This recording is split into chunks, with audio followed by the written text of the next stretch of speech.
Bonjour Fluctuation IT Lab. Nous allons maintenant créer une base SQL et on va vous montrer comment vous connecter sur la base SQL. Vous allez voir, c'est quelque chose d'assez simple à faire. Donc la première chose que je vais faire, c'est que je vais aller dans Create a Resource ici. Et puis dans la création de ressources, je vais choisir SQL Database. Alors ici, ce que je peux facilement, c'est choisir ici Database, qui se trouve ici, et là, j'ai SQL Database. Vous avez plusieurs types de bases de données que vous pouvez évidemment mettre en route, du Cosmos DB, du SQL 2007 Enterprise Windows Server, du Redis Cache. Nous, ce qui nous intéresse, c'est une base SQL. Donc on va ici dans la partie SQL. Dans la partie SQL, il nous faudra deux choses. Il nous faudra le serveur et la base de données. La base de données est stockée sur un serveur et le serveur, vous pouvez vous y connecter à distance à travers n'importe quel outil. Donc ici, on vous dit d'ailleurs que, attention, si vous étiez dans une console qui n'est pas la même, c'est-à-dire que faut savoir que les consoles changent tout le temps, et qu'il se peut qu'il y a plusieurs mois, vous n'ayez pas le même look ici pour vous connecter. Ne vous inquiétez pas. Hein. Donc ici, je vais créer donc un nouveau ressource groupe, que je vais appeler ici SQL ressource groupe 1. Je fais OK. Là, il va me demander le nom de la database. Alors, je vais l'appeler ici Fluke Database, ici, et le serveur. Donc là, je vais créer un nouveau serveur pour qui va héberger ma base de données. Donc ici, il me demande le nom de mon serveur qui va héberger la base de données. Donc là, n'oubliez pas que c'est un nom qui se trouve unique. Donc vous ne pouvez pas avoir évidemment le même nom sur Internet. Hein. Donc ça, c'est important de comprendre que il y a quand même des différences au niveau du nom ici. Hein. Donc ici, je vais l'appeler, par exemple, Fluke serveur. Il vient me demander ici un nom d'utilisateur, donc on va l'appeler Fluctuation IT, et ensuite un password. Donc je vais rentrer mon password ici. Voilà, tout simplement. Et ensuite, il me demande la location. Donc je vais toujours utiliser la centrale East US. Hein, c'est celle où en général tous les nouveaux arrivent en premier. C'est assez historique comme région. Et puis là, il me demande est-ce que j'autorise les services Azure d'accéder à mon serveur. Je fais Select. OK. Voilà. Donc ensuite, ici, une fois que c'est bon, j'ai bien mon serveur. Ici, avec est-ce que je veux utiliser l'Elastic Pool qui permet d'augmenter le nombre de serveurs par rapport à 10 puissances. Et ici, j'ai la configuration de ma database. Donc c'est vrai que quand je configure ce database, je peux choisir des DTU, donc des puissances de transaction à la seconde ici, plus importantes. Donc là, je vais choisir du basique, mais j'aurais pu choisir du workload plus important avec le prix que vous voyez ici. Hein. Donc plus vous avez de transactions, plus vous payez évidemment le prix. Ensuite, je vais choisir ici ma collection. Je vais choisir également en tant que base de données de prépopuler en fait compte la base de données que j'ai créée avec la AdventureWorks tout simplement. Je fais Next Tag, donc là je peux la taguer si je veux la base de données. À ce niveau-là, c'est bon, j'ai terminé, je vais faire Create. Vous avez vu un petit peu la simplicité que c'est de créer une base de données. J'ai pas mis en place un serveur, j'ai rien fait de spécial. J'ai pas commencé à installer des serveurs à gérer puisque c'est une base qui est hébergée directement sur Azure. Donc là, c'est quand même hyper pratique. Ok. Ensuite, une fois que c'est bon, je vais vous montrer une des nouveautés qui est intéressante, c'est le Query Editor, la possibilité de lancer des queries. À ce niveau-là, comme ma base de données est créée, je peux évidemment installer le SQL Management Studio sur mon poste ou me connecter à travers un Visual Studio pour voir les tables et changer les tables. Hein, donc là, c'est très simple. Tout ce qu'il faut, c'est évidemment que vous ayez le droit de vous connecter. N'oubliez pas que quand il va créer donc le ressource groupe, il va créer une partie serveur sur lequel je me connecte à distance, sur n'importe quel outil, et une partie database. Donc si je reviens ici en bas avec justement mon SQL RG1, voilà, on voit qu'il est en train de créer donc toute la config. Hein, donc là, elles sont pas encore créées puisque je vois que c'est en cours de création. Ici, donc deployment in progress ici avec le crédit qui vous reste. Donc là, il me reste, vous voyez, 91 ou 90 crédits supplémentaires en francs suisses par exemple ici, mais ça peut être évidemment en euros. Si je veux voir où en est les déploiements de mon service SQL, donc plateforme as a services évidemment, je vois qu'il est en train de créer ici. Donc il a créé la database, il est en train de finir de créer tout le reste, hein, le serveur ici, donc apparemment c'est bien avancé. Donc on va juste revenir sur mon ressource group, revenir sur mon ressource group que j'ai créé. N'oubliez pas qu'un ressource group c'est quelque chose qui vous permet d'organiser vos ressources au sein d'un ressource group, c'est comme un dossier finalement. Donc, je pense que ça va arriver bientôt. Après, rien ne m'empêche, comme je vous ai dit, d'installer un Management Studio, hein, du moment que vous ouvrez le port qui va bien, hein. Donc si je vais sur mon serveur ici, qui s'est affiché de l'autre côté, donc je vais le rapatrier ici. Ce que je vous propose, c'est que sur ce serveur-là, on va installer le Management Studio.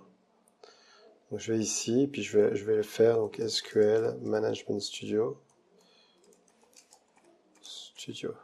Alors attendez, on va se connecter sur le serveur, parce que je ne suis pas connecté sur le serveur ici. Donc on va se mettre comme ça, sur la fenêtre.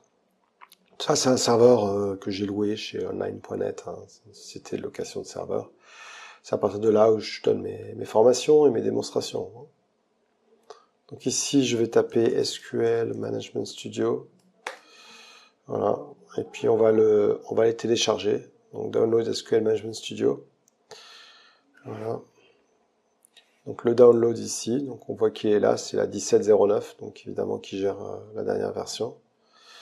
Elle est compatible normalement, il n'y a pas de souci avec les anciennes versions. Donc là, par contre, je vais en arrêter une des deux parce que c'est un peu trop rapide.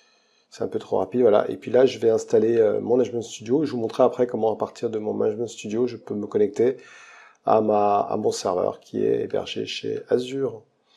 La même chose sur la partie, évidemment, Amazon AWS ou la même chose chez Google Cloud. Même principe, hein. N'oubliez pas que je suis en train de préparer une formation sur AWS complet et une formation sur... donc là, il me dit que la langue est pas bonne. C'est au niveau de la langue. Il y a une formation sur Google, effectivement. Donc là, je vais revenir dessus.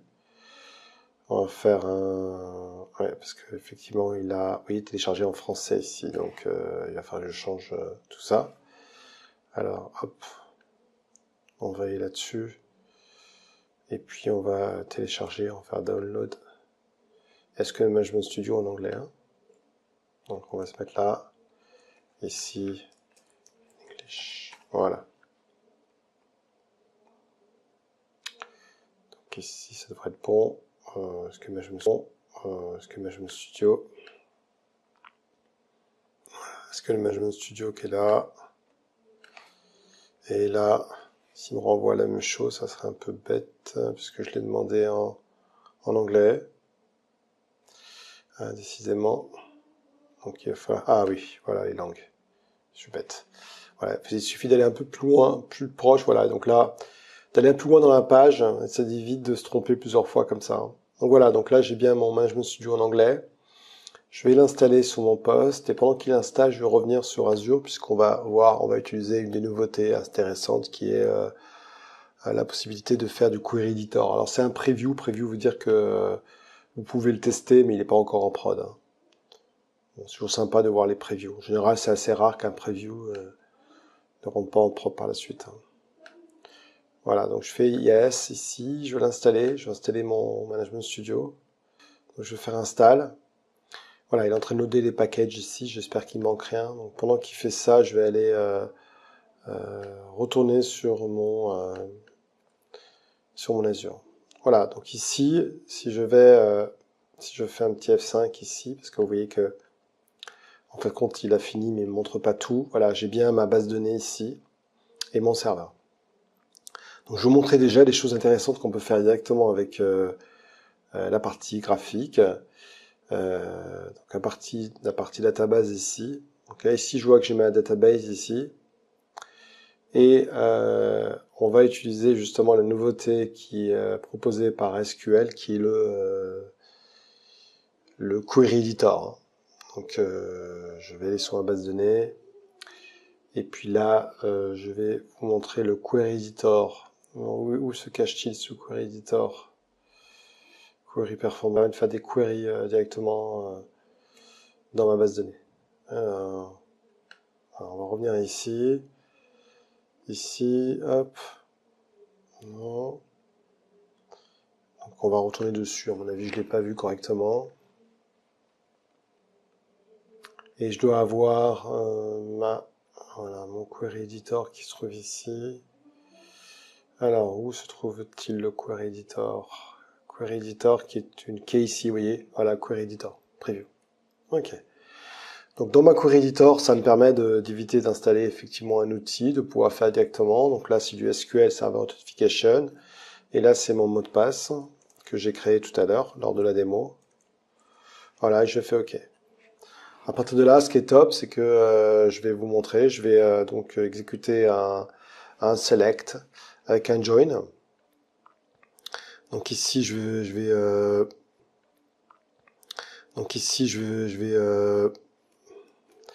aller sur ma query ici, et puis voilà, donc j'ai ma query ici. Je vais vous la changer un petit peu pour qu'elle soit un peu plus facile à comprendre. Donc là, j'ai bien mon select top 20 pc.name as category, pname as product name. Donc là, évidemment, j'ai la possibilité de donner des noms intéressants.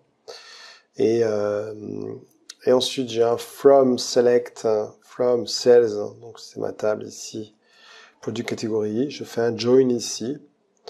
Donc on va juste le mettre comme ça pour que ce soit plus clair pour tout le monde. Voilà, join.